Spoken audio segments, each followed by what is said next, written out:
Bonjour chers auditeurs, je suis heureux de vous retrouver aujourd'hui avec comme invité Valérie Buot, docteur en droit, analyste et beaucoup d'autres facettes d'ailleurs dans son profil, mais qui va nous parler notamment des questions absolument fondamentales qui concernent notre société, à la fois son passé et son avenir.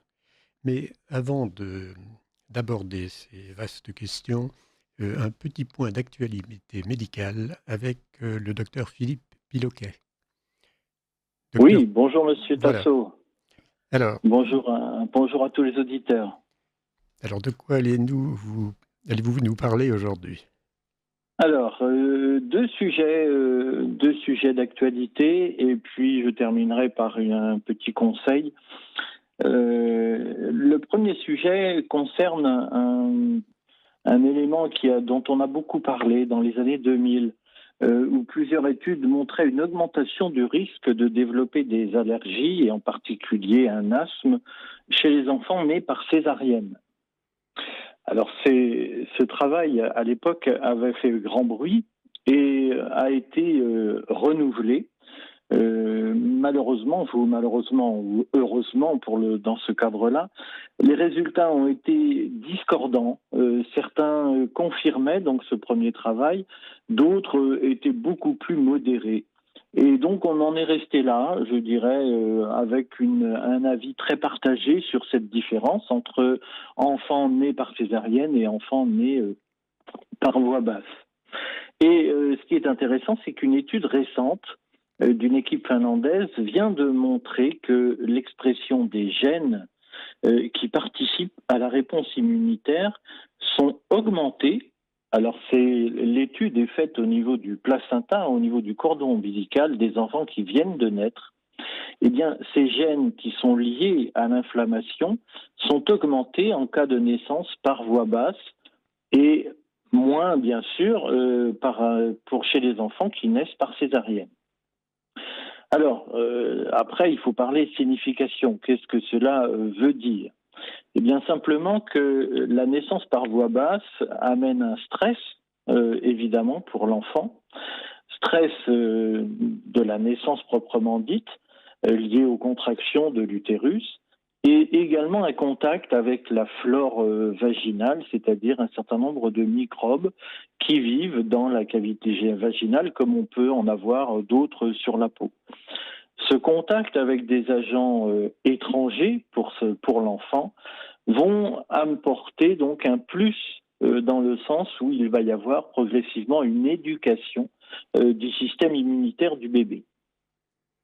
Donc, cette étude récente vient un peu conforter ce qui avait été découvert donc dans les années 2000, il y a donc 25 ans, comme un élément, la diversification, je dirais, des agents avec lesquels l'enfant est en contact favorise l'éducation, une bonne éducation de son système immunitaire.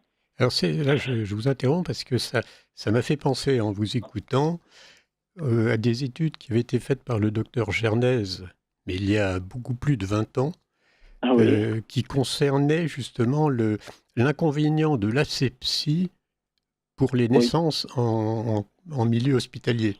Et donc, par rapport aux naissances avec l'accouchement à domicile, qui était je dirais, puisqu'on revient à la nature, vous dites l'accouchement par voie basse a des avantages. Bon, au fond, ce qui est naturel est forcément bien conçu.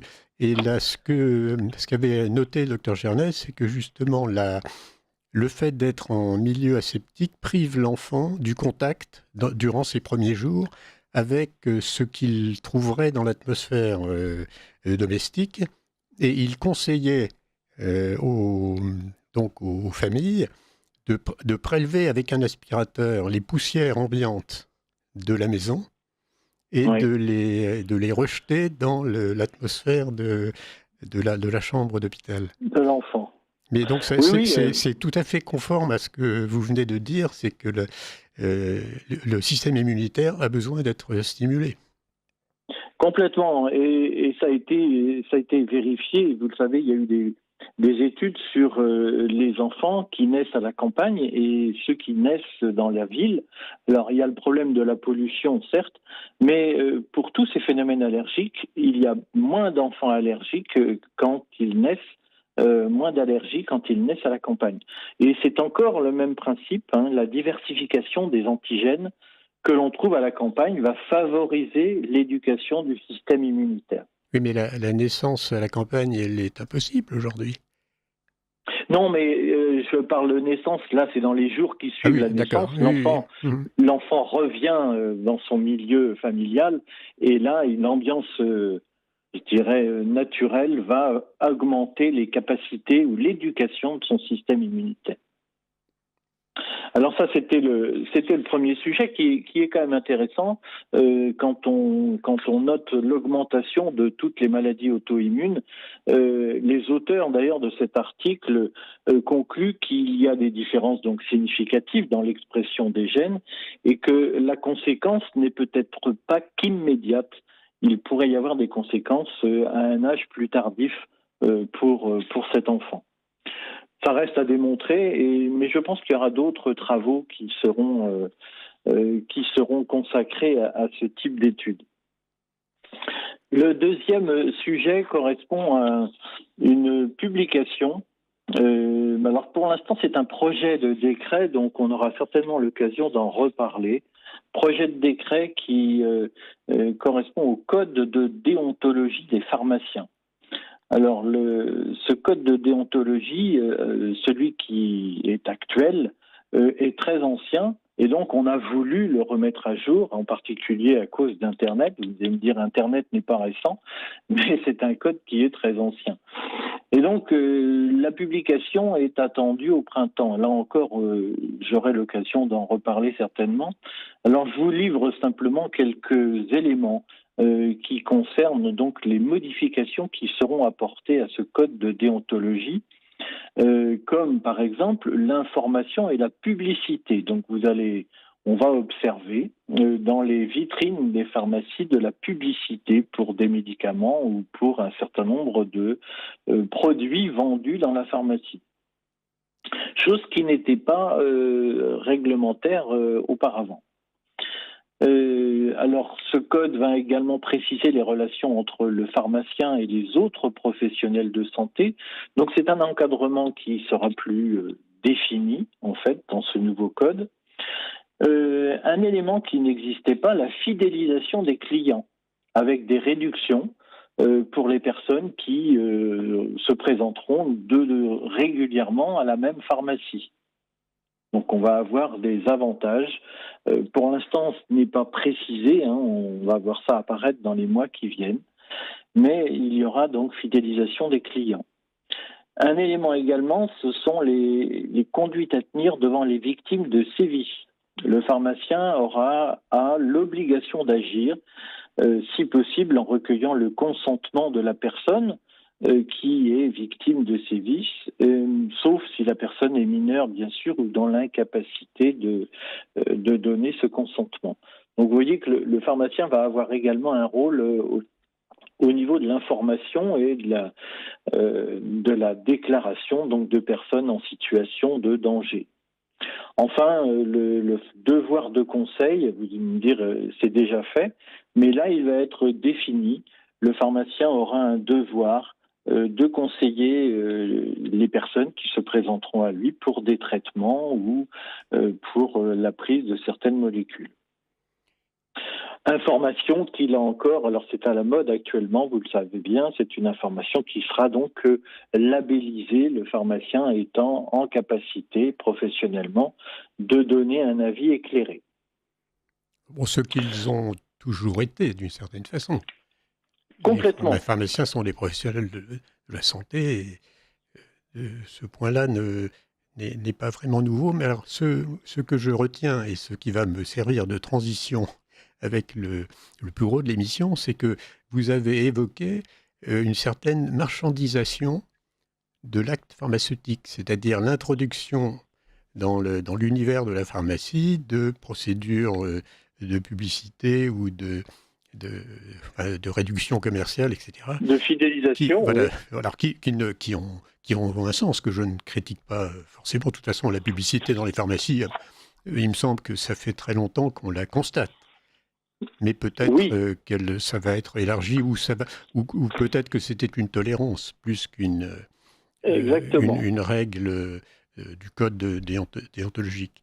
Mais ça, justement, ça nous fait apparaître, et en ce sens-là, je vous remercie, docteur Piloquet, de m'offrir cette transition, parce que justement, notre invité Valérie Bugot, que je salue, a, est une juriste, et le livre qui l'a fait connaître, hein, est un livre qui s'appelle Les causes cachées du désordre mondial.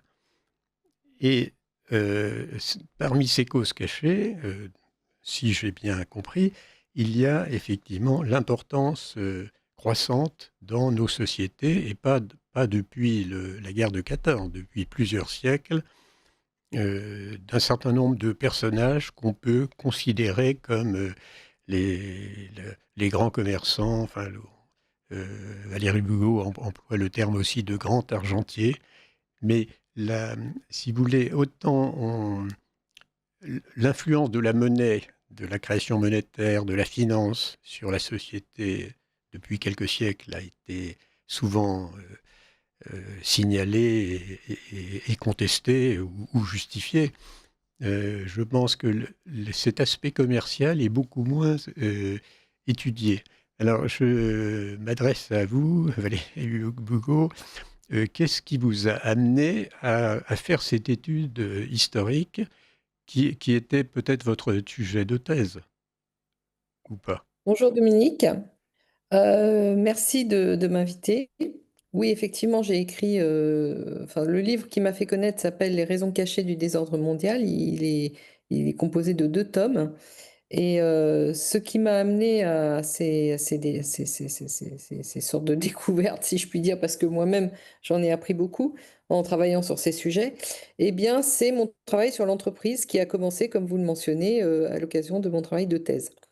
Mais ce travail sur l'entreprise, donc l'entreprise c'est au sens large, c'est pas au sens strict de société anonyme, c'est considéré au sens large, eh bien, a une histoire en fait. C'est l'histoire des capitaux, c'est l'histoire de ce qu'on connaît aujourd'hui, qu'on appelle régulièrement le capitalisme, mais c'est un capitalisme qui aurait pu prendre, j'insiste toujours beaucoup là-dessus, des formes différentes et beaucoup moins violentes.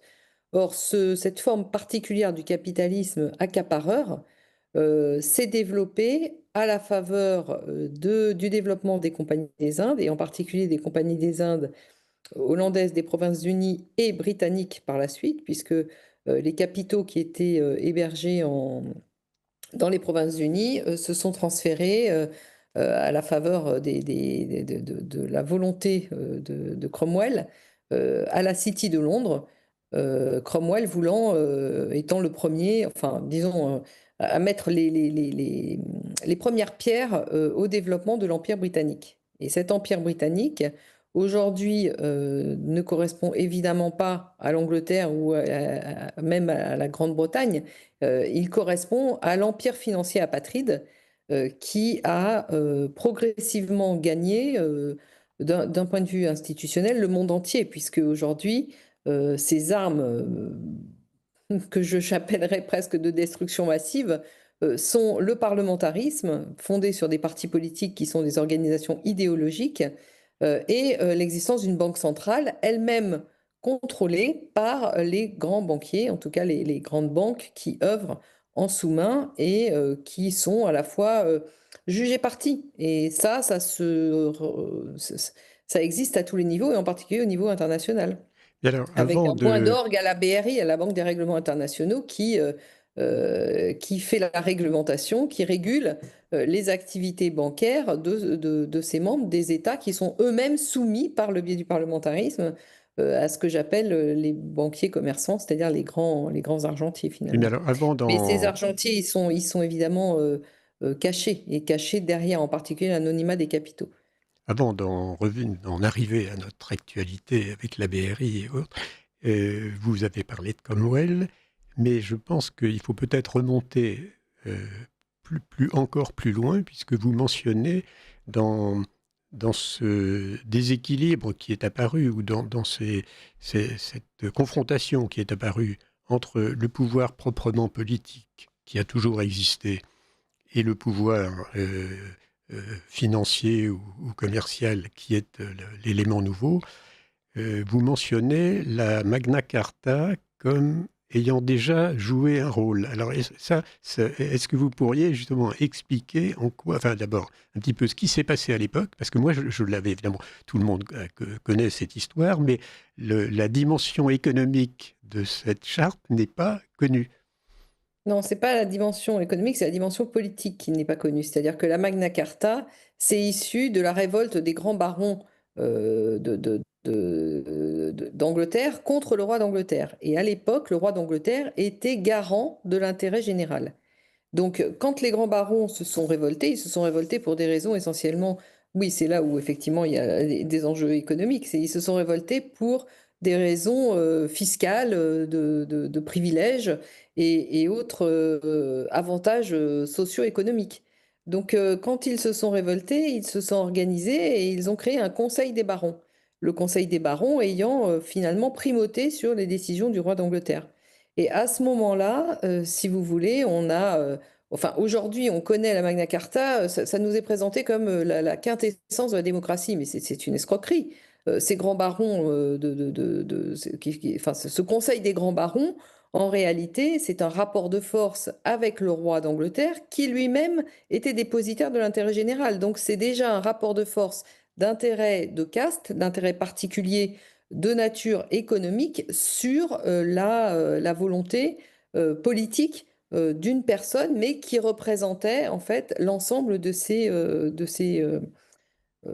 nationaux. Aujourd'hui, je dirais usagers, mais à l'époque, évidemment, c'était sujet. On parlait de sujet, Alors vous mais pas avez, sujet au sens esclave nécessairement. Il faut comprendre ça avec le contexte de l'époque. je pense qu'il faut Donc, même alors, le ce comprendre. qui est important, pourquoi je mentionne la Magna Carta? Parce que le Parlement, tel que nous le connaissons aujourd'hui, c'est-à-dire tel qu'il prend sa source dans le parlementarisme dit représentatif, eh bien son origine, c'est la Magna Carta, c'est le fameux Conseil des barons. Donc c'est pas du tout, si vous voulez, l'ensemble de la population et en particulier tous les petits commerçants, tous les agriculteurs, toutes les personnes qui étaient, qui n'avaient pas, qui faisaient partie du tiers-État n'étaient absolument pas concernés, enfin, de ce qu'on a appelé après le tiers-État, n'étaient pas concernés par une évolution radicale des avantages et de sa position socio-économique. Marquez Donc c'est la vraiment démocratie. un bras de fer entre les grands féodaux contre le roi garant de l'intérêt général. Parce que Euh, je vous interromps, mais la démocratie athénienne concernait 500 personnes à peu près, sur Ah 200 oui, 000 alors là, Athéniens. si vous remontez à Athènes, c'est Oui. autre Non, non, chose. mais Mais ce que je veux dire, c'est... moi, pourquoi je suis remontée à la Magna Carta, c'est uniquement pour citer l'origine précise de ce que nous appelons le Parlement. Et vous savez que des institutions, en fait, elles ne s'émancipent jamais vraiment de leur origine. Elles sont là pour représenter ce qu'elles ont toujours été censées représenter. Si vous remontez à la démocratie athénienne, effectivement, ce qui existait à Athènes, on peut le mentionner aussi, n'est pas reproductible sur des sociétés ayant 50 ou 60 millions de personnes. Il y a des choses qui ne sont pas reproductibles. Vous savez, l'infiniment grand et l'infiniment petit ne fonctionnent pas du tout de la même façon. De la même façon qu'à Athènes, tout n'était pas parfait non plus. La fameuse démocratie athénienne ne concernait pas tous les nations, tous les individus vivant sur le territoire. Donc, il y aurait beaucoup de nuances à apporter à toutes les certitudes dont on nous a j'ai envie d'employer un terme qui n'est pas très, très agréable, mais dont on nous a abreuvé, pour ne pas dire gavé.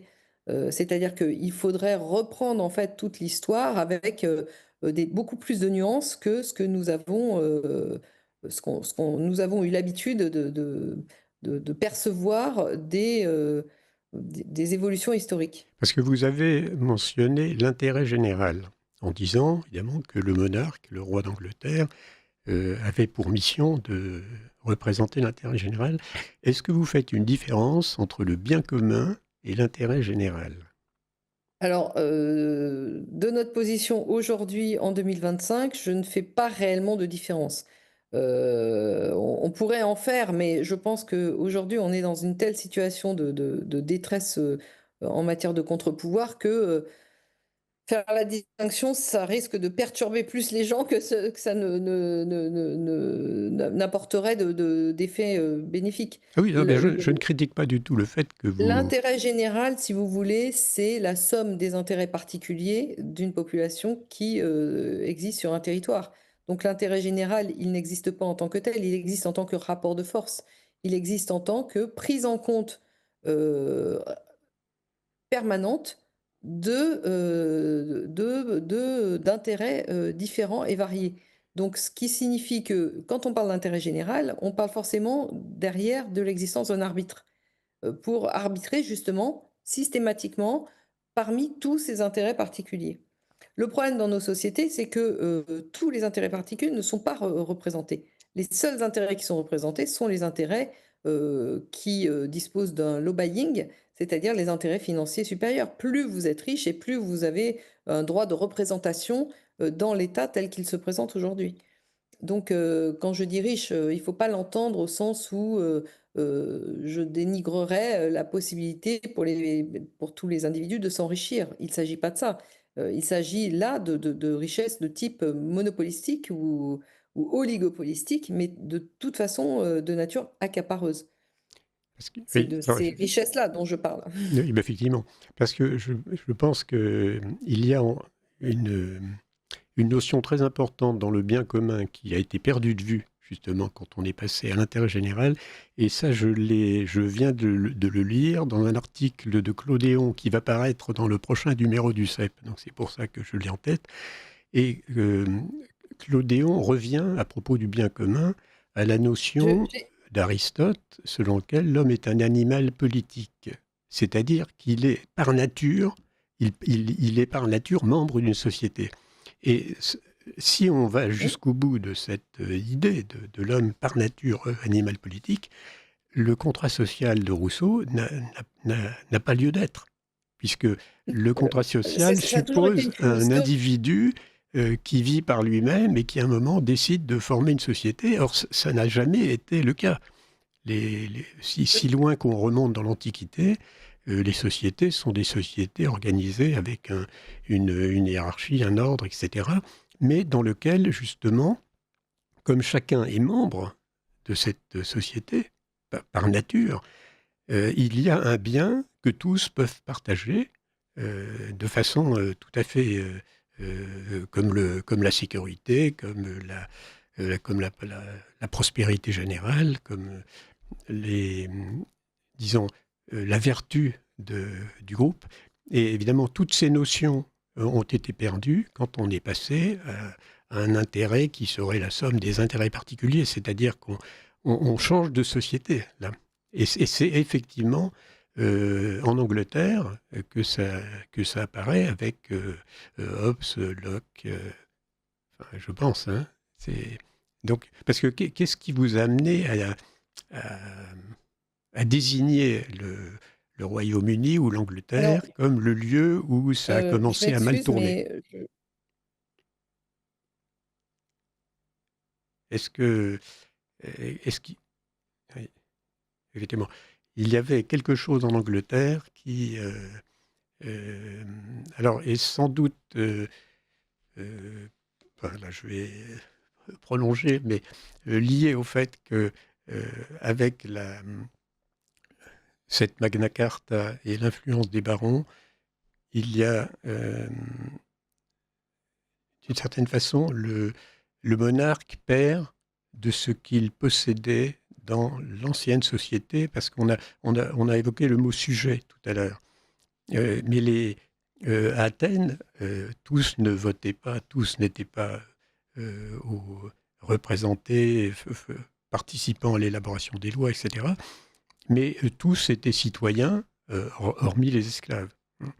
Donc, le fait d'être citoyen ou d'être sujet d'un prince ou d'un monarque ne notait nullement la qualité de...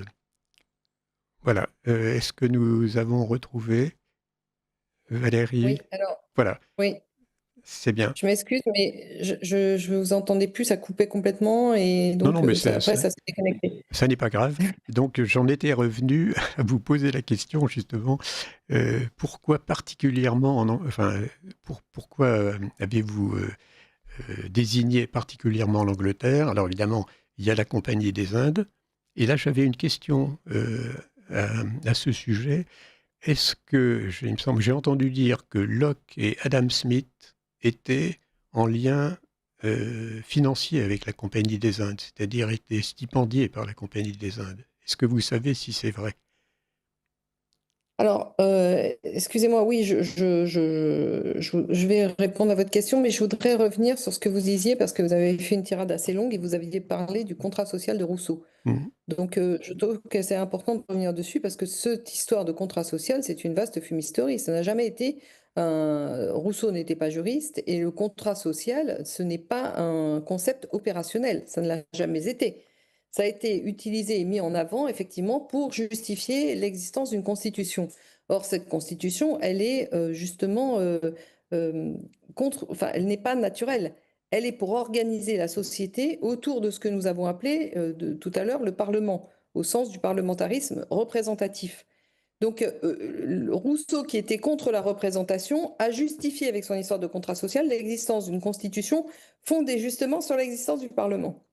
Donc, on est là vraiment dans une imposture assez radicale. Ça me Mais- paraissait important de revenir dessus parce oui, que, effectivement, cette histoire de contrat social est tellement entrée dans les mœurs aujourd'hui que tout un chacun pense que ça repose sur une réalité juridique. Mais non, voilà. il n'y a pas de réalité juridique derrière le contrat social. La seule réalité juridique qui peut y avoir derrière cette notion fumeuse, c'est l'existence du Code civil. Parce que le Code civil, c'est un droit commun qui régit, qui s'applique de façon euh, non optionnelle, c'est-à-dire obligatoire, à tous les membres d'une société. Mais Donc, alors avant, ce qui a servi de véritable contrat social en France, c'est l'existence du code civil et des codifications. mais avant d'en arriver au Code civil, vous avez évoqué la Constitution. Il y a beaucoup de sociétés qui ont vécu, et même bien vécu, sans Constitution. Alors, Absolument, est-ce que c'était vous pensez... l'organisation naturelle, Voilà, spontanée. voilà. Parce que l'homme est, comme je le disais, animal politique, donc spontanément, la société sait comment fonctionner et s'organiser, même sans constitution. Alors, est-ce que cette constitution était une façon peut-être d'encadrer les parlements, ou est-ce qu'elle avait plutôt comme fonction, et c'est peut-être ce qu'on a vu en 1789, de limiter l'autonomie du monarque?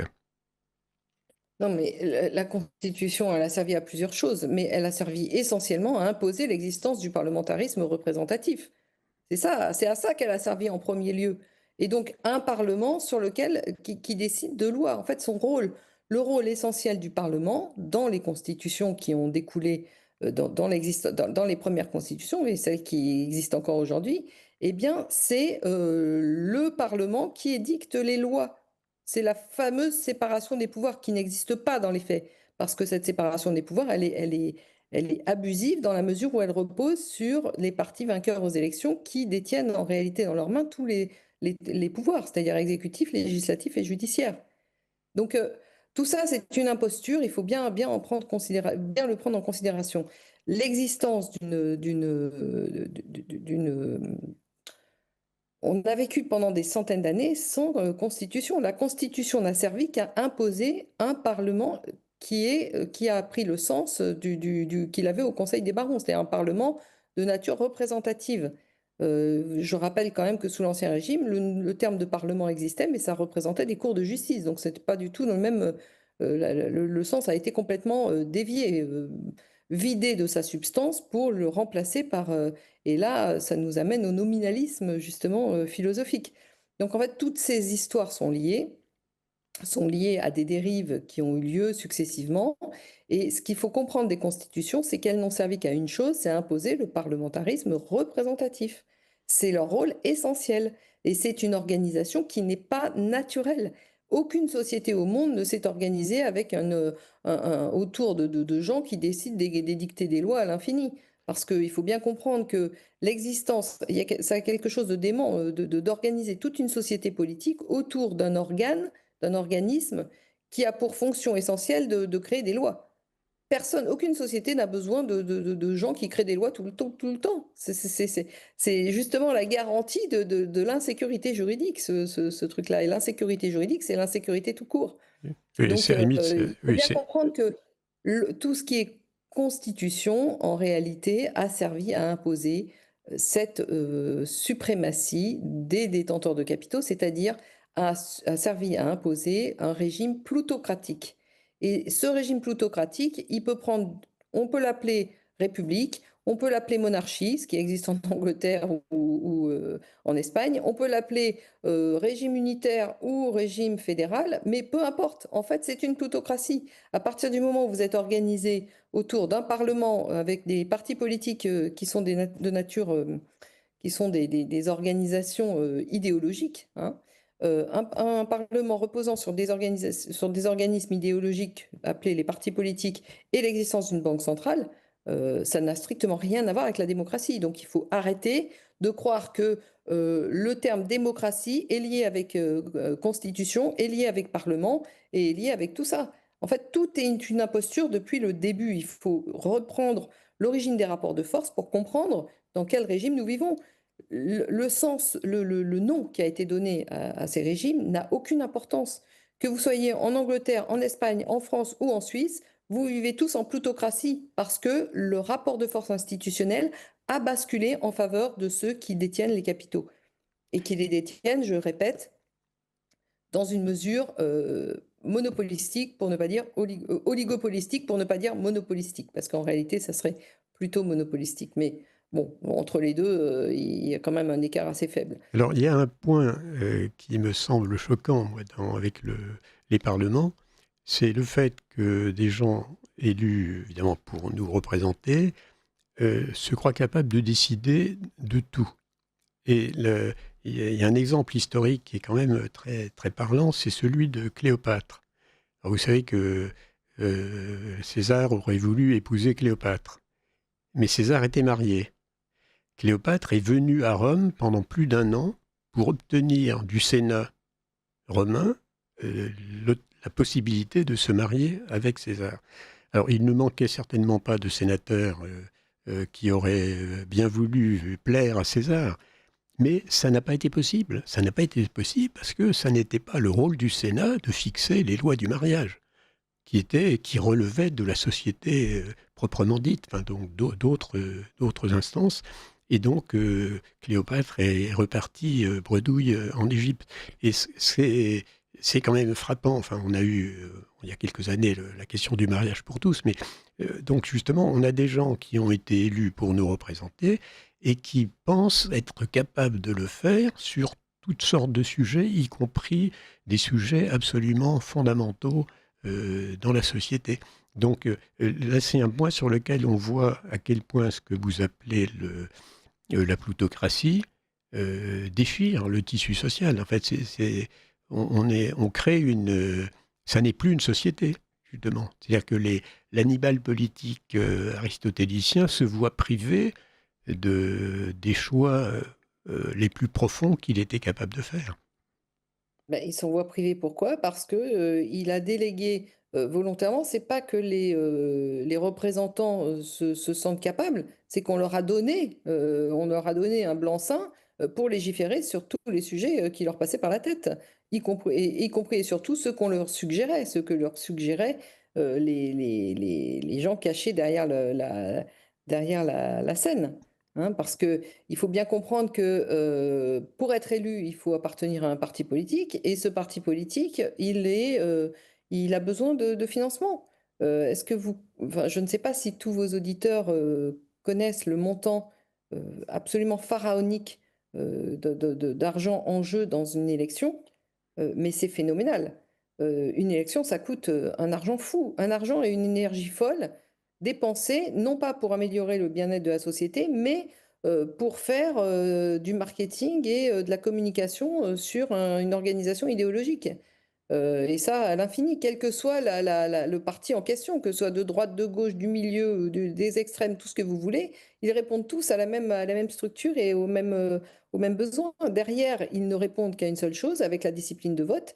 Eh bien, si vous voulez rester en lice dans le parti, peu importe la qualité personnelle des individus qui y sont, hein, c'est indépendant de l'individu. Là, c'est vraiment un problème systématique. Eh bien, il faut, si vous voulez rester en lice, respecter la discipline de vote. Et cette discipline de vote, elle est dictée par les pontes, enfin les dirigeants du parti. Et ces dirigeants du parti, eh bien, ils obéissent à ceux qui leur fournissent les capitaux. C'est aussi simple que ça. C'est très simple à comprendre en réalité, hein. Oui, mais Donc, effectivement, ces gens-là sont chargés de légiférer et de représenter les intérêts de ceux qu'ils représentent effectivement. Ils n'ont jamais représenté tous les intérêts variés, puisque le parti, la qualité idéologique du parti a pour définition justement de capter tous les intérêts, toutes les mécontentements qui traversent une société, de les capter et de les traduire en termes idéologiques. Alors certains vont les traduire en mettant en avant une idéologie de droite, d'autres une idéologie de gauche, d'autres une idéologie un tel, mais en réalité, ça n'a strictement rien à voir avec les besoins du terrain. Ça et- capte les mécontentements pour les traduire en idéologie. Donc c'est exactement le genre de choses dont nous n'avons plus besoin, justement. Nous avons besoin, les gens sur le terrain ont besoin d'être entendus pour ce qu'ils sont et pour les problèmes auxquels ils sont confrontés au quotidien, et non pas pour traduire leurs problèmes en idéologie. mais de toute Ça, façon, c'est fini. les électeurs ne choisissent pas les élus. Les électeurs ne choisissent entre A et B. Mais ceux qui Oui, ils choisissent les choisissent, ils futurs n'ont pas élus, c'est ceux l'initiative. qui Voilà, c'est choisissent ça. A et qui choisissent B. Et alors, il a existé. C'est les partis politiques. Les partis politiques sont des organisations qui sont tout sauf naturelles, bien entendu. Alors, il a existé des élections municipales que j'ai encore connues où on pouvait, où il n'y avait pas de bulletin et on pouvait écrire des noms sur une feuille. Alors évidemment, dans un petit village, beaucoup de gens avaient des voix, donc le dépouillement était extrêmement long. Mais c'était là, effectivement, vraiment une élection directe. Ah oui, là, un auditeur demande à propos de la Magna Carta, euh, donc ça s'est passé en Angleterre, et est-ce qu'il y a eu des influences pour l'Europe et en particulier pour la France de cette Magna Carta? Ah, il y a eu des effets très nets. C'est que en 1789, nous avons basculé dans le système britannique avec un parlement dit représentatif, une constitution, et ça, c'est l'origine de ça, c'est le Conseil des barons de la Magna Carta. Donc, il faut bien comprendre ça. Et quand on parle de nouvel ordre mondial, qui est déjà dépassé, hein, aujourd'hui, il est plus d'actualité, mais le nouvel ordre mondial, il est ancien, il date en fait. Tout le XXe siècle a vécu sous le nouvel ordre mondial. Pourquoi? Parce que tous les pays du monde ont organisé leur société politique, parce que dès que vous avez un pays avec des gens à l'intérieur, en fait, dès que vous avez une collectivité d'individus, vous avez du politique. Parce que le politique, c'est la collectivité des individus. Donc, toutes les sociétés politiques ont été organisées sur le modèle britannique d'un parlement dit représentatif, fondé sur des partis politiques, le tout associé à une banque centrale. Donc ça, c'est profondément le modèle britannique. Donc oui, la Magna Carta, elle a eu des effets en France en premier, mais dans le monde entier par la suite. Donc il faut bien comprendre que pourquoi ces gens-là ont pu parler de nouvel ordre mondial, c'est parce que ils avaient instauré leurs institutions et leurs rapports de force plutocratiques dans le monde entier. Et c'est ça qui est en jeu aujourd'hui. D'ailleurs, on enseigne que les philosophes du XVIIIe siècle étaient influencés par l'Angleterre ou étaient en lien avec les Anglais. Mais À évidemment, partir du moment la dimension générale du problème n'est pas enseignée, elle. Absolument, parce que la dimension générale du problème, elle repose sur l'analyse des rapports de force. Ce que les gens au pouvoir ont tout fait pour nous faire oublier, de façon à ce on ne considère pas leur existence en tant que phénomène fondateur. C'est ça qui est en jeu derrière. Mais ce que je voulais dire aussi, c'est que en réalité, toute cette superstructure fondée sur un parlement dit représentatif est une imposture institutionnelle. C'est une organisation qui n'est pas naturelle. Aucune société ne s'est spontanément organisée, je le répète, autour d'organisations qui sont les partis politiques. Ça n'existe pas. Et encore moins de parlements qui sont chargés de fabriquer du texte à n'en plus finir tous les ans, de se réunir pour fabriquer des lois. Non, ça c'est totalement, quand on y réfléchit, ça a quelque chose un peu de dément. Donc c'est effectivement, tous les ferments sont là pour créer du conflit social. Or, une société ne peut pas se développer sur le conflit social.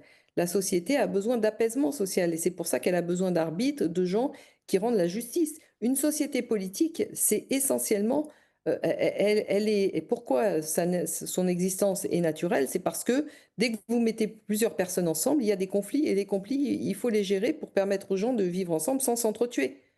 Donc l'origine profonde de l'État, c'est là, c'est ça, c'est la justice. La justice nécessaire pour éviter que les gens qui ont des intérêts différents ne s'entretuent pour imposer son intérêt, que le plus fort impose son intérêt sur celui d'à côté.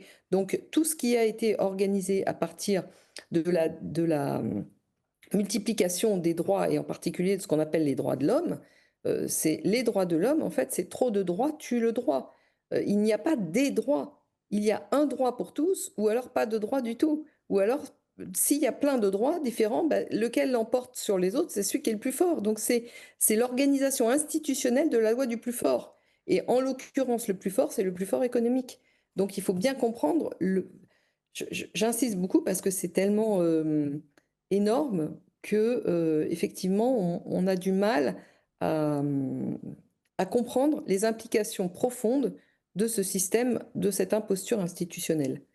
Or, tant que nous ne comprenons pas les implications profondes de cette imposture institutionnelle, qu'on a appelée démocratie de façon totalement, euh, totalement faussée, parce que ce n'est pas une démocratie, mais une plutocratie qui est en question, eh bien, à partir du moment où vous appelez démocratie au lieu de plutocratie et que vous dites qu'il y a différents régimes et ils sont différents, etc., ils ont des grosses différences, alors qu'en réalité, ils sont tous les mêmes parce que les rapports de force fondamentaux sont tous en faveur de ceux qui détiennent les capitaux, eh bien, vous êtes confus. En fait, votre esprit est confus. Vous ne pouvez plus mal nommer les choses, c'est ajouter au malheur du monde.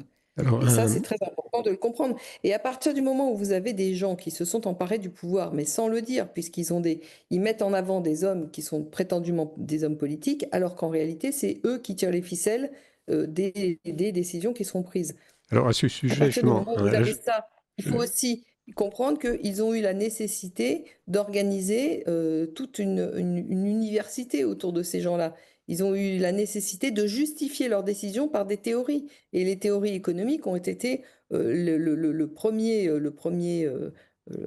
premier coup de boutoir contre les sociétés politiques. C'est ça qu'il faut comprendre. oui, d'ailleurs, c'est pour ça que je vous avais posé la question d'Adam Smith tout à l'heure, qui est quand même un des fondateurs de l'économie C'est pour ça actuelle. que j'y reviens. Et à propos justement de, de la, enfin, à propos des parlements, un auditeur fait remarquer que les grandes lignes budgétaires sont définies systématiquement à Bruxelles et que donc la, la part d'autonomie qui resterait au Parlement de chaque nation est évidemment... enfin, c'est une... Oui. Alors, je peux répondre quand même à on nous ça. fait croire à une démocratie parlementaire par de faux débats, Oui, alors oui. qu'en réalité, les postes sont déjà créés.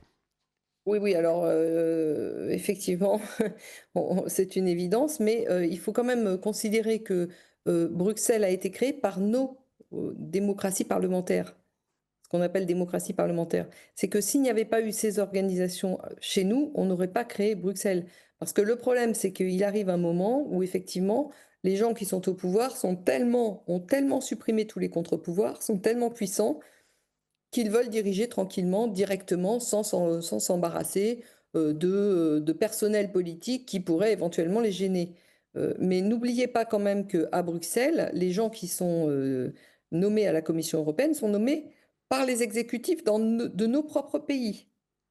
Et ça, il faut quand même pas l'oublier, parce que toute l'organisation bruxelloise repose sur ce qui est en vigueur chez nous, c'est-à-dire les partis politiques chez nous envoient des parlementaires en Union européenne, lesquels n'ont même plus l'initiative des lois. Donc on franchit une étape supplémentaire dans la plutocratie, hein, d'accord, mais n'empêche qu'on continue à garder le jeu d'apparence, puisqu'on continue à créer un Parlement. Alors là, c'est la deuxième grande bifurcation du Parlement, c'est que le Parlement chez nous avait pour rôle essentiel de fabriquer du droit, alors qu'en Union européenne, il n'a même plus l'initiative des lois. Donc on garde toujours le même terme, mais toujours pour rendre les gens de plus en plus confus, parce que là encore, ça n'a plus le même sens.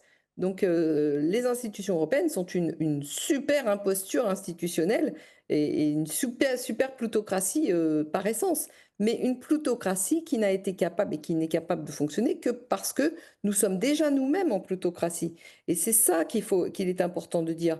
Parce que toutes les organisations ECOFIN et tout le bazar qui organise les règles économiques qui auront lieu qui s'imposeront dans nos propres pays sont déterminées par des gens qui sont au pouvoir chez nous, qui sont mis en place par nos exécutifs à nous. Donc c'est là où il faut quand même prendre la mesure exacte de ce que sont les instances européennes. Les instances européennes sans les instances nationales, disons qu'elles ont été mises en place par nos instances internationales, qui étaient déjà des plutocraties. Donc il ne sert à rien de ruminer et de ronchonner contre les instances bruxelloises si vous laissez en place les mêmes personnes, elles, chez vous. De toute façon, Puisque vous pourrez supprimer l'Union européenne, mais les mêmes principes s'appliqueront chez vous. Sauf que ça sera plus compliqué pour les faire appliquer dans tous les pays membres, mais ils y ont réussi pendant un certain temps. Donc, à partir du moment où vous prenez conscience que cette plutocratie est néfaste, il faut la supprimer pas seulement en Union européenne, mais aussi à sa source, c'est-à-dire dans l'organisation politique qui existe dans nos sociétés depuis les grandes révolutions du XVIIIe siècle. alors je pense à un professeur de droit qui, en conférence, faisait remarquer que la séparation des pouvoirs ne pouvait pas exister à cause du fait majoritaire. C'est-à-dire à partir du moment où c'est les mêmes qui, ayant élu un parlement, etc., nomment les juges, il ne peut pas y avoir séparation des pouvoirs. C'est une fiction qui ne s'est jamais réalisée. Si vous permettez que je corrige un petit peu, c'est pas le fait majoritaire qui impose l'absence de contre-pouvoir, c'est les partis politiques. Parce que ce sont les partis politiques qui contrôlent dans leurs mains tous les pouvoirs qui sont soi-disant séparés. Ouais, ce sont les financiers des partis. Aux élections. Les financiers des partis politiques. Non, oui, enfin, ce sont les financiers. Ce sont officiellement les partis politiques vainqueurs aux élections qui ont dans leurs mains qui concentrent dans leurs mains le pouvoir législatif, exécutif et judiciaire, avec les autres qui ont quelques possibilités de s'opposer, mais qui sont quand même assez limitées. Et puis, dans le cadre de ces partis politiques, la voix finale appartient à la direction du parti politique, laquelle obéit aux injonctions de ceux qui les financent. Donc il ne faut pas trop réduire non plus le schéma institutionnel, mais la réalité derrière les apparences, c'est que ceux qui financent les partis politiques et qui sont en contact avec les dirigeants des partis politiques, c'est eux qui ont voix en dernier lieu au chapitre. Mais vous vous rendez bien compte que ça, personne ne le conçoit, personne ne le comprend. Quand vous allez voter pour des pingouins, du personnel politique, en fait, vous votez pour les VRP de la haute finance. C'est ça, ce ne sont pas du personnel politique. Il faudrait appeler, il faudrait à nouveau remettre les termes avec leur bon sens, leur sens réel. Des gens qui représentent les intérêts financiers supérieurs ne sont pas des politiciens. Ce sont des VRP, des voyageurs représentants placiers, des commerciaux chargés de mettre en œuvre des intérêts qui sont les intérêts de ceux qui les financent. Alors il y a une dimension qui n'a pas été abordée dans vos propos jusqu'à maintenant, c'est la religion. Parce qu'un auditeur dit qu'il y a une dizaine d'années, il avait su que le prince Charles, qui n'était pas encore roi d'Angleterre, avait fait installer un petit peu des représentations de toutes les religions chez lui, parce qu'il considérait qu'en tant que monarque ou futur monarque, il avait à être au-dessus de toutes les religions. Est-ce que dans votre... comment est-ce que vous voyez ce qu'on appelle aujourd'hui Très la important. laïcité dans Mm. la Alors, société actuelle? je vais reprendre le sujet autrement, puisque je prends les sujets politiques sous l'angle du rapport de force.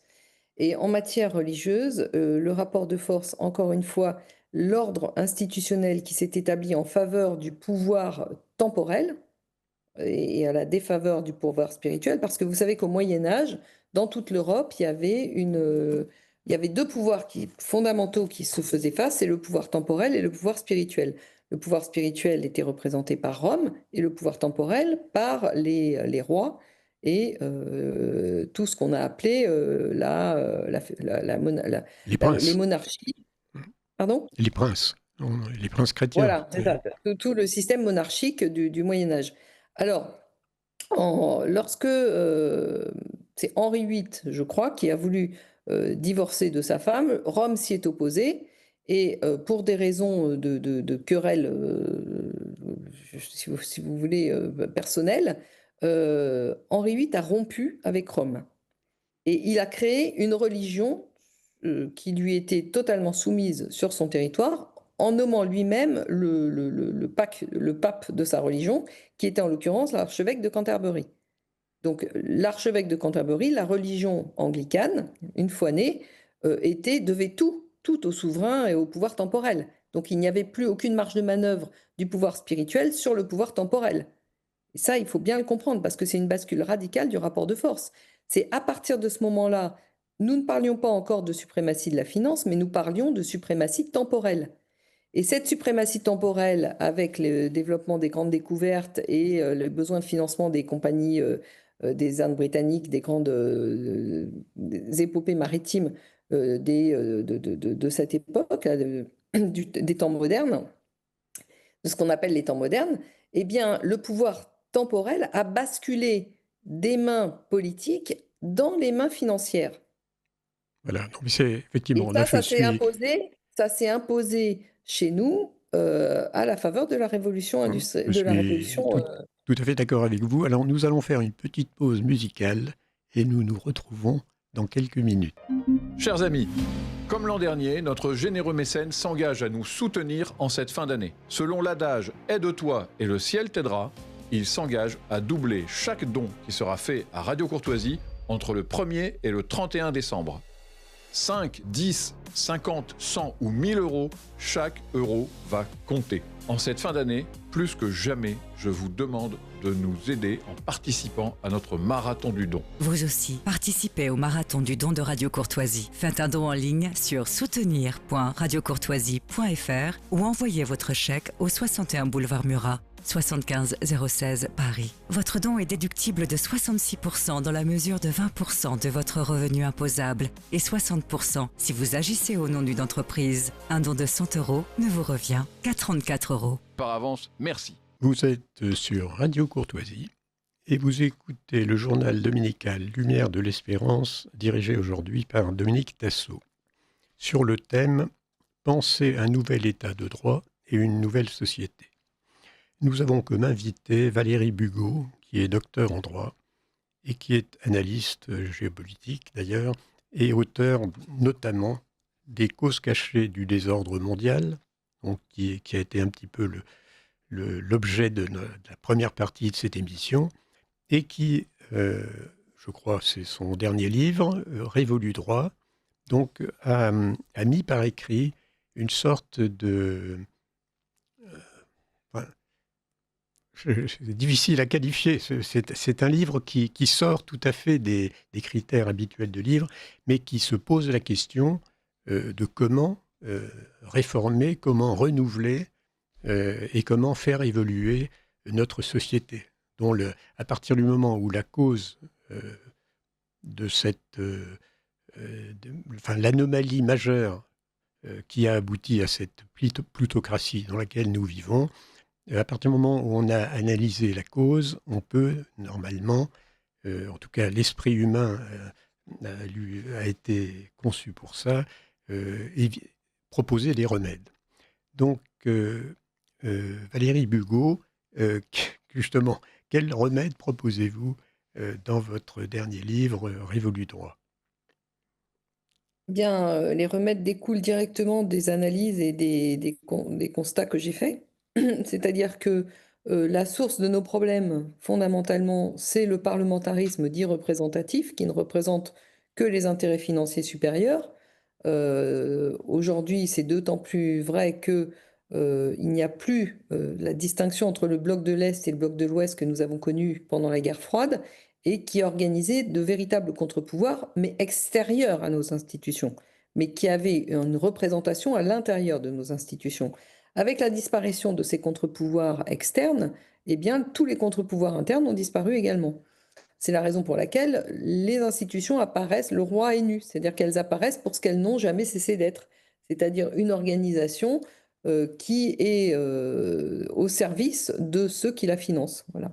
Alors, je rappelle que j'ai oublié de le dire, que c'est une émission en direct et que vous pouvez envoyer vos questions par courriel à courtoisie@radiocourtoisie.fr. Et un auditeur, justement, terminait son message en disant « Le système est-il organisé pour nous rendre passifs ou esclaves ?» Et donc, je pense que la réponse va de soi. Maintenant, que proposez-vous justement pour que nous ne soyons plus ni passifs ni esclaves? Eh bien, je propose de revenir à une organisation naturelle de l'État, telle qu'elle s'est développée historiquement dans toutes les sociétés qui ont fonctionné. Et je propose également de conserver sur l'histoire longue, l'histoire politique longue de ce que fut la France, conserver tous les systèmes qui ont fonctionné, supprimer tous ceux qui ont dysfonctionné, de façon à sortir de l'impasse civilisationnelle dans laquelle la plutocratie nous a plongés. Donc pour faire ça, eh bien, il faut se repencher, enfin en tout cas, pas se repencher, mais analyser, faire une analyse institutionnelle de ce qui existait avant le parlementarisme dit représentatif, et est-ce que ce fonctionnement était satisfaisant, et si oui, dans quelle mesure, et sinon, pouvons-nous apporter des remèdes? Donc je suis évidemment, j'ai été amenée à m'interroger sur le fonctionnement antérieur à la Révolution française, qui reposait sur, c'est-à-dire que les corps intermédiaires n'étaient pas les partis politiques et n'étaient pas les syndicats, mais étaient les corporations. Et les corporations d'Ancien Régime étaient organisées par activité et par type d'activité professionnelle. Avec la réserve suivante, c'est que ces corporations, elles ne concernaient que le commerce et l'artisanat. Or, aujourd'hui, il n'y a pas de raison valable de réserver ces corporations aux activités de commerce et d'artisanat. Donc, j'ai étendu le principe corporatif à tout type d'activité humaine, y compris les activités de nature plus spéculative, intellectuellement plus spéculative, comme la philosophie, et les activités de nature civique qui ont pour objectif de développer l'art, la culture, la connaissance de soi et du monde dans lequel nous vivons, etc. C'est-à-dire qu'on Tout peut, ce qui est on peut enseignement, généraliser le voilà, modèle de la voilà, corporation à d'autres c'est ça. activités que les activités économiques. Exactement.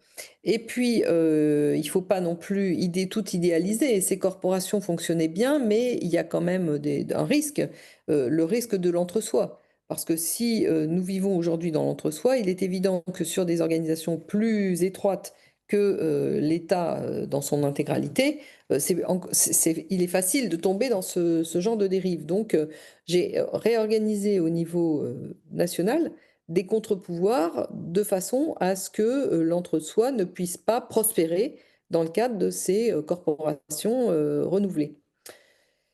Alors, ce renouveau de l'État, il n'est pas seulement fondé sur la réhabilitation du modèle corporatif d'Ancien Régime, qui n'a rien à voir avec le modèle corporatif de Vichy. J'insiste beaucoup là-dessus, puisque le modèle corporatif de Vichy, c'est exactement l'antithèse des corporations d'Ancien Régime. Donc ça, c'est important de le comprendre.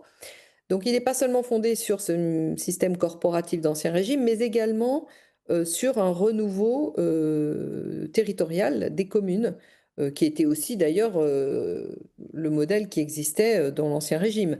Mais je pense que je revois le modèle territorial sous la forme suivante, c'est-à-dire réhabilitation des communes au sens politique du terme, avec des véritables choix politiques à faire et les moyens d'exercer ces choix, c'est-à-dire de résoudre les problèmes qui existent au niveau de la commune, avec peut-être un retravail de certaines limites de communes, parce que les toutes petites communes peuvent peut-être être, disons, être fusionnées avec d'autres toutes petites communes, mais en réhabilitant le principe communal et non pas intercommunal. On est Alors bien d'accord. là, je vous interromps parce qu'il y a quand même des pays qui sont beaucoup plus ouverts que la France. Enfin, si vous voulez, en France, les communes sont vraiment sous la tutelle de l'État. Le Ah maire, oui, la tout est sous la tutelle de comptabilité l'État. des mairies est sous la tutelle de l'État. Le maire ne peut même pas signer un chèque, si vous voulez. Voilà. C'est quand même une anomalie dans le paysage international. Moi, je sais que Bien sûr, bien j'ai sûr. travaillé au Brésil quelques années. Le maire d'une ville alors effectivement, la ville où j'étais de 70 000 habitants couvrait une très vaste superficie avec énormément de petits villages qui étaient dans cette zone, mais le maire avait vraiment des pouvoirs très très étendus. Eh bien, on revient à ce type de modèle, justement. Et- Le projet, le contre-projet, le projet Révolu Droit, qui est un contre-projet par rapport au Great Reset, instaure justement ce genre de modèle communal que vous décrivez. D'autre part, je supprime les départements, non pas parce que j'ai une haine particulière vis-à-vis des départements, c'est pas le cas, mais il faut bien comprendre que les départements ont été institués pour des raisons pragmatiques, qui étaient la nécessité de se déplacer d'un chef-lieu de département à un autre en 24 heures de cheval. Aujourd'hui, à l'heure du TGV, des avions et de l'Internet, personne n'a besoin de cheval pour transmettre des informations. Donc, la raison fondamentale pour la création du département a disparu. Je conserve les régions, mais évidemment pas les régions telles que nous les connaissons aujourd'hui, qui sont en réalité des euro-régions, sur le modèle des Länders allemands, qui ont été élaboré avec la volonté de créer un système fédéral au niveau européen unitaire, c'est-à-dire qu'un système fédéral avec des régions de même taille partout sur tous les territoires. Donc il est évident que ça ne correspond à aucune réalité ni territoriale ni en termes de besoins économiques particuliers. Donc ces eurorégions disparaissent et il y aura un travail à faire sur le redécoupage territorial des régions qui sont à mi-chemin entre les départements actuels et les eurorégions pour une amélioration des critères de limitation territoriale entre les différentes régions. Et puis pour il y une avait eu un, optimisation concernant les besoins, notamment en approvisionnement énergétique, routier, autoroutier, et puis toute l'histoire longue des régions françaises, en réintégrant l'histoire longue des régions françaises et des particularismes locaux. il y Donc avait tout eu ça, c'est un travail qui doit être refait. Et au-dessus de ça, chapeaute l'État avec un gouvernement réduit, sous mandat impératif, et un chef d'État sous mandat impératif avec des réserves, puisque quand vous avez une mission large, il faut pouvoir prendre quand même des décisions, pas sans arrêt être gêné en devant justifier le moindre fait et geste. Donc tout le monde est sous mandat impératif. Le principe de subsidiarité tel qu'il a été élaboré et non pas tel qu'il est conçu par l'Union européenne est à nouveau s'impose comme une réalité de terrain. Donc cette organisation politique repose sur la subsidiarité et le mandat impératif. Les ministres et le chef de l'État sont élus au suffrage universel direct, non pas sur blabla électoral, mais sur proposition émanant des groupements d'intérêt. C'est très important. Et les gens votent pour telle ou telle personnalité en fonction d'un CV et d'une information correcte des faits et gestes, enfin des réalisations antérieures qui permettent aux personnalités en question d'être validées en tant que propositions pertinentes pour le rôle qu'elles auront à jouer au niveau collectif. est-ce qu'on peut Donc parler de méritocratie? Absolument. Mmh. Le projet Révolu droit, c'est en réalité une méritocratie élective au niveau de sa qualification politique, juridique et politique. Mais le projet Révolu droit, ça va bien au-delà d'une reformation politique des institutions. C'est aussi un changement de paradigme radical, un changement de paradigme politique, un changement de paradigme juridique, un changement de paradigme économique et social, y compris sociétal. Donc, je réforme la façon dont le droit est conçu, c'est-à-dire que je réintroduis un droit commun parce que le droit est commun ou n'est pas, tout simplement. Si vous avez un droit qui n'est pas commun, vous avez des droits, vous avez plusieurs droits, vous avez des droits d'exception, et parmi ces droits d'exception, ceux qui prévalent sont ceux qui appartiennent aux plus fort tel qu'il est défini par une société donnée. Et en l'occurrence, le plus fort, c'est le plus fort économique. Parce que Donc, vous avez fait remarquer donc qu'il fallait aller chercher dans l'histoire ou dans la géographie les solutions qui fonctionnaient bien. Et justement, en ah ce qui oui. concerne le droit, est-ce que enfin, notre droit actuel, euh, il est forcément réformable et à réformer, mais justement, jusqu'où va-t-on aller rechercher les exemples de droit? Eh bien, je remonte à saint Thomas d'Aquin, puisque c'est saint Thomas d'Aquin qui a posé les premiers fondements du droit naturel tel que il a prospéré, s'est développé et a été réutilisé par les réformateurs et ceux qui ont été à l'origine des grandes révolutions du XVIIIe siècle pour le travestir en des droits de l'homme. Donc, des droits de l'homme, c'est un beau discours en apparence, mais en réalité, ça cache la multiplication des droits, en fait, tue le droit. Ça cache la véritable prise de pouvoir par les tenanciers du système économique, financier et économique.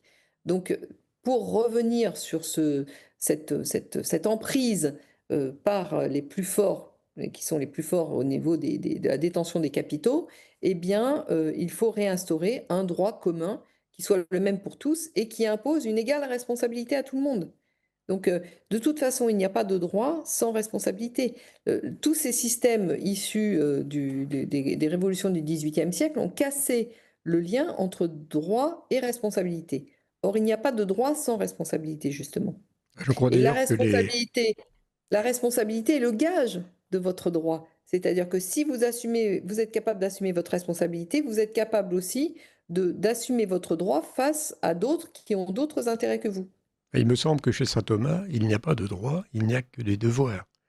Et évidemment, Oui, mais l'ensemble des devoirs euh, crée ce qu'on appellerait, nous, peut-être des droits, mais Oui, mais il n'y a pas de droit, mais séparer. il y a une protection. Il n'appelle pas ça des droits, Hum. mais néanmoins, chez saint Thomas, le système thomiste décrit une protection très sérieuse de la personne humaine, de son intégrité physique, morale et en termes de conscience également, ce qui doit être réhabilité dans une mesure, dans une très grande mesure dans nos sociétés. Et en même temps, il décrit les droits du groupe, puisqu'il n'oppose pas l'individu au groupe, il n'oppose pas le droit individuel au droit collectif.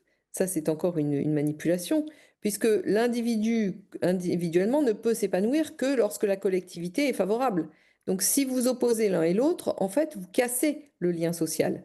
Donc, il n'y a aucune raison. Et tous ces systèmes économiques issus du système finalement qui s'est imposé au XVIIe, XVIIIe siècle, sont des systèmes qui cassent le lien social en mettant en avant certains droits par rapport à d'autres et en permettant aux plus forts institutionnels de l'emporter sur les autres.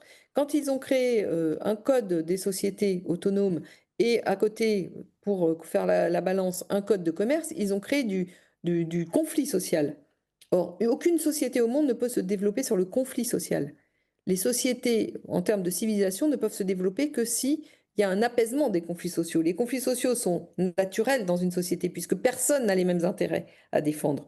Mais nous acceptons de renoncer à certains intérêts individuels parce que la collectivité tout entière bénéficie de notre renoncement, y compris nous. Donc, en fait, il faut revenir sur tous ces fondamentaux, réinstaurer un droit naturel qui soit au sommet de la hiérarchie de la pyramide des normes, hein, parce que il n'y a pas de hiérarchie des normes valable dans la mesure actuellement. Pourquoi? Parce que le positivisme juridique a induit le fait que ce qui comptait pour la norme, c'était sa forme. Si la forme est une loi, elle est supérieure à la forme qui est un décret. Mais aujourd'hui, tout ça est battu en brèche, puisque ceux qui sont à l'origine des décrets sont aussi à l'origine des lois et sont aussi à l'origine des constitutions. Donc, en réalité, cette hiérarchie des normes est une vaste imposture, comme tout le reste. Elle ne repose que sur du formel qui n'a pas de valeur fondamentale et dans le sens profond des principes à défendre, puisque celui qui émet la loi peut émettre tout type de loi, tout type de normes, peu importe le fait. Ces normes ne respectent de moins en moins des grands principes sur lesquels la civilisation européenne s'est développée. Et les grands principes de droit, ils ont été élaborés essentiellement, enfin en premier lieu, par saint Thomas d'Aquin. C'est Alors, pour ça une que je question. remonte. La hiérarchie des normes, c'est au départ un droit naturel qui établit des principes, d'accord, qui ne sont pas des lois positives, qui sont des principes, et ces principes doivent être respectés par le droit positif. Et le droit positif ne peut être du droit valable, qui est de nature à organiser valablement une société politique, que si ce droit-là, il est commun à tout le monde et qu'il repose sur une responsabilité commune de tous les acteurs de la société. Alors, une dernière question, puisque nous arrivons un petit peu vers la fin de cette émission. Un auditeur dit: ne faut-il pas le retour à une monarchie totalitaire avec un vrai roi qui représente en priorité la France et les intérêts français? Parce que vous... Oui, bon, alors là-dessus, je ne me pose pas sur ce genre de questions parce que quand vous dites totalitaire, par essence, derrière le terme oui, totalitaire, non, mais c'est le pas terme est l'intérêt maladroit. général qui est Hein. Oui, représenté. oui. Donc la façon de présenter les choses, attention, le diable se cache dans les détails. Non, je ne préconise pas une monarchie totalitaire, ça certainement pas. Pas plus que je ne préconise un système totalitaire d'une façon générale. Je préconise un système équilibré qui repose sur un équilibre des rapports de force et sur la revalorisation de l'intérêt général et du droit du bien commun. Mais vous Voilà. gardez l'échelon national dans votre Ah oui, paysage. bien entendu. Voilà. Ah oui, pourquoi l'échelon national est important? D'une part, il s'est développé de façon spontanée, naturelle, donc c'est qu'il répond à un certain besoin, d'une certaine façon. Mais c'est pas essentiellement pour ça, c'est parce que nous vivons dans une collectivité plus grande qui est représentée par des pays étrangers, et les pays étrangers ont une taille bien souvent supérieure à la nôtre. Donc, si vous êtes une collectivité trop petite, vous n'avez pas le rapport de force qui vous permet de vous développer et en indépendance. Donc le gage de l'indépendance, c'est l'organisation nationale. C'est l'organisation qui n'est ni trop petite ni trop grande. Quand c'est trop grand, ça dysfonctionne. Quand c'est trop petit, c'est inefficace Voilà. en termes de défense de nos Voilà. intérêts. Sur cette réaction de bon sens, hein, donc nous allons passer à d'autres à la fin de cette émission. Et je rappelle, Valérie Bugeaud, que vous êtes l'auteur de 2 livres qui me semblent absolument fondamentaux et qui permettront justement aux auditeurs de se reporter à vos travaux. Il y a d'une part l'analyse des causes, donc qui est votre livre sur sur les causes du pouvoir financier. Et puis, il y a les solutions, c'est-à-dire votre livre Révolu droit. Et je rappelle que vous avez un site qu'on peut trouver sur ce site également, outre l'annonce de vos ouvrages, on peut trouver de nombreuses vidéos. Et donc, j'invite tous les auditeurs à se reporter à ce site parce que ce sont des questions absolument fondamentales dont il faut non seulement parler, mais auxquelles il faut réfléchir parce que le temps presse. Et le temps presse également donc pour quelques annonces de cette fin d'émission. Alors, je voudrais d'abord saluer l'apparition au micro de Marie-Pauline Desvart, qui va nous parler du dernier bulletin de l'action familiale et scolaire. Oui, bonjour Dominique Tassot. Voilà, je suis là, fidèle au poste. Alors, je vous parle donc du dernier numéro d'Action familiale et scolaire. Ça doit être très rapide. Et on en avait déjà parlé il y a quelque temps de façon générale de cette revue qui elle nous aide, je pense, à tenir notre colonne vertébrale. Alors, dans ce numéro, vous avez l'action familiale et scolaire se caractérise, je dirais, par son souci de coller à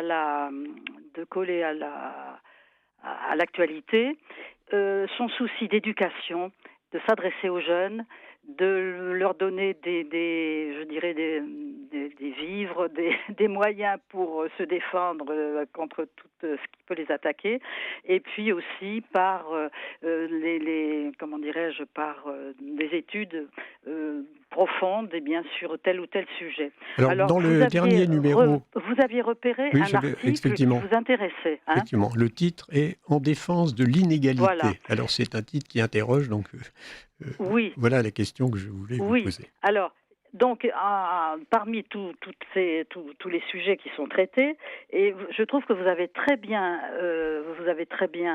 cerné très bien choisi le titre, Défense de l'inégalité, parce que je pense, en le lisant bien, que il correspond tout à fait à l'ADN d'Action familiale et scolaire. C'est-à-dire que nous avons un point d'espérance, une espérance qui nous est donnée à travers un discours, le discours d'un président d'université du Texas. Le discours de Carlos Caravallo de l'université Austin au Texas. Et ce discours, donc, c'est le président qui s'adresse à tous ses étudiants pour ouvrir l'année universitaire. Donc, et je pense que ce discours s'adresse aussi tout à fait aux étudiants de toutes les universités européennes et particulièrement chez nous. Alors, l'inégalité. Alors évidemment, je ne vais pas vous reprendre tout ce qui est dit, mais Carlos Caravallo dit bien à ses étudiants, que effectivement nous sommes égaux par la création, etc. On est créés égaux, mais que mais ça c'est en dignité, mais que les hommes sont tous inégaux. Et évidemment en talent, comment dirais-je, en force physique, en intelligence, oui, en santé. Comment il s'appelle, Alexis de Tocqueville avait remarqué, bien qu'il y avait un petit peu un couac dans la vie américaine, dans la puissance américaine, c'était ce concept d'égalité, et il disait que ce concept d'égalité était un carcan pour l'esprit américain. Et donc, il développe tout ça, et ce qui est tout à fait excellent, et nous le remarquons dans notre pays, c'est que l'égalité, l'égalité, on le voit dans nos écoles, dans nos universités, etc., on le voit avec le wokisme, l'égalité conduit au déclin, parce que tout le monde doit être pareil, donc ceux qui sont très bons, on va les rabaisser, ou bien on va leur faire comprendre qu'ils ils ne doivent pas montrer qu'ils sont très bons, et finalement, nous aboutissons, comme dit notre président américain Caravallo, cela conduit au déclin national. L'excellence n'est plus de mise, n'est plus à la mode. Et donc il faut retrouver à sortir. Il faut savoir comment sortir de ce carcan. Et il dit que la plupart des universités américaines sont dans ce cas. Pas d'évaluation, pas d'excellence, etc. Il faut que personne ne se distingue. Et donc, c'est un constat qui est un petit peu désolant, et ça va tout à fait avec l'esprit de Action familiale et scolaire. On peut en sortir et on doit en sortir. Et il nous montre le chemin pour en sortir. Il le montre à ses étudiants. Alors, et il le montre aussi aux parents des étudiants. Et il montre que c'est dans l'éducation qu'on doit apprendre l'excellence. Effectivement, c'est une idée très très important. Je pense que c'est la base Ah un petit oui. peu de la Et, pédagogie, de et stimuler il l'émulation, explique très etc. très bien. Alors Oui. maintenant, je vous pose une question. Comment peut-on se procurer ce numéro 302 Alors, ce de numéro, oui, c'est l'AFS? le numéro 302. Eh bien, vous, Action familiale et scolaire, vous demandez ça. C'est au 38 avenue Niel, Niel, hein, à Paris. Action familiale et scolaire, Paris, c'est dans le 17e, Et de toute 38 avenue. façon, il y a un site Oui, Action familiale alors, scolaire. j'ai Action familiale BP 80 838 75 828 Paris CEDEX 17. Et alors, sans ça, le site, alors attendez, moi je suis pas très. Bon, mais si les gens avec Action familiale et scolaire vont tomber dessus, puisque j'ai réussi moi-même Oui, à tomber dessus. Une autre annonce qui concerne cette fois la CIM, l'Action catholique des infirmières et médecins. oui, Dans le dernier numéro des Cahiers Saint-Raphaël, il y oui, a un article qui concerne l'addiction aux écrans. oui, C'est un article qui a été écrit par un Brésilien, le docteur Fernandez, qui me paraît vraiment remarquable. Il dit d'ailleurs des jeunes que l'on voit partout plongés devant leur écran, il dit c'est la génération tête baissée. oui, Et ça, oui, ça me j'ai paraît entendu parler extrêmement de cet juste. article, oui. Et donc, j'en profite pour rappeler l'intérêt de cette très bonne revue des Cahiers Oui, Saint-Raphaël, hein, oui, auquel, mais c'est tout à évidemment... fait cousin, je trouve, avec l'AFS. Ah Hein. oui, mais ça... On scrute l'actualité pour alerter les gens, pour alerter les jeunes, pour alerter les parents, et puis leur dire, mais on peut en sortir. Hein. Hein, c'est ça. Voilà, donc c'est une revue très, très intéressante, d'autant plus qu'il y a vraiment un dossier pour chaque numéro. Donc Oui, ce numéro-là, c'était sur les troubles neurodéveloppementaux, mais cet article sur l'addiction aux écrans, qui est quelque chose qui va très loin, puisque apparemment on a montré que le développement de l'épaisseur du cortex a été affaibli chez les jeunes enfants qui utilisaient excessivement les écrans. Donc ça veut ouais. dire que leur intelligence est durablement atteinte. Ah oui, Donc ouais, ouais. ça n'est pas qu'une question de temps mal utilisé. Oui, oui, Voilà. Une oui, autre petite annonce, il y aura la fête de Notre-Dame de Guadeloupe dimanche prochain. Et donc il y aura une cérémonie particulière à l'église Sainte-Eugène à Paris. Saint-Eugène, oui.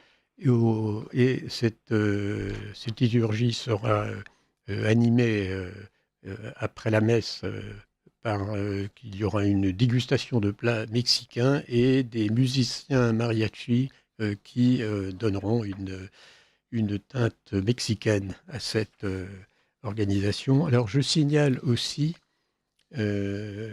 un colloque, alors là on s'y prend un petit peu en avance, que c'est le 28 février 2026, mais la journée du CEP, en fait, sera transformée en colloque universitaire international 1926, donc c'est le centenaire de 1926, un tournant pour le monde et l'Église, et deux thèmes seront abordés, mais nous y reviendrons, il y aura une Ouais. émission spéciale, qui sont la condamnation de l'action française d'une part, et le mouvement des Christéros.